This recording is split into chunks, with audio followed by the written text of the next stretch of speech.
മാലയിൽ പുലിപ്പല്ല് കണ്ടെത്തിയതിനെ തുടർന്ന് വനം വകുപ്പ് എടുത്ത കേസിൽ റാപ്പർ വേടന്റെ കസ്റ്റഡി കാലാവധി ഇന്ന് അവസാനിക്കും. വേടനെ ഇന്നലെ കണിയാമ്പുഴയിലെ ഫ്ളാറ്റിലെത്തിച്ച് തെളിവെടുത്തിരുന്നു. എന്നാൽ ഫ്ളാറ്റിൽ നിന്നും സംശയകരമായ ഒന്നും കണ്ടെത്തിയിട്ടില്ല. അതേസമയം കഞ്ചാവ് കേസിൽ വേടന് ലഹരി എത്തിച്ചവരെ കേന്ദ്രീകരിച്ചും അന്വേഷണം നടക്കുന്നുണ്ട്. സുധീഷ് ഗോപാൽ ചേരുന്നു. സുധീഷ്, കൂടുതൽ വിവരങ്ങൾ.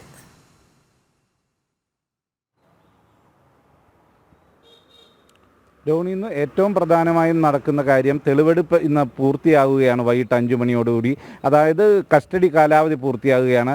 അതിൻ്റെ പശ്ചാത്തലത്തിൽ ഇന്ന് തന്നെ തൃശ്ശൂരിലെ ജുവലറിയിൽ എത്തിച്ച് ഈ പുലിപ്പല്ലിന് രൂപമാറ്റം വരുത്തി ലോക്കറ്റാക്കിയ ആ ജുവലറിയിൽ എത്തിച്ച് തെളിവെടുപ്പ് നടക്കും. ഇത് ഏറെ നിർണായകമാണ് എന്നതാണ് വിലയിരുത്തപ്പെടുന്നത്.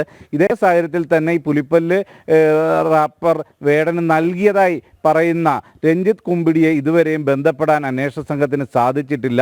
അത് വളരെ നിർണായക ഒരു നീക്കമായി തന്നെയാണ് കാണുന്നത്. എന്നാൽ അതിലേക്ക് എത്തിപ്പെടാത്തത്, കസ്റ്റഡി കാലാവധി കഴിയുന്നതിന് മുമ്പ് അയാളെ കണ്ടെത്താൻ കഴിയാത്തത് വലിയ തിരിച്ചടിയായിട്ട് തന്നെയാണ് വിലയിരുത്തുന്നതും. ഇതേ സാഹചര്യത്തിൽ തന്നെ വേടൻ്റെ ഇൻസ്റ്റാഗ്രാം, അതോടൊപ്പം തന്നെ വാട്സപ്പ് ചാറ്റുകളെല്ലാം കേന്ദ്രീകരിച്ചും ഫോൺ കോൾ വിവരങ്ങൾ കേന്ദ്രീകരിച്ചുമുള്ള അന്വേഷണം നടക്കുന്നുണ്ട്.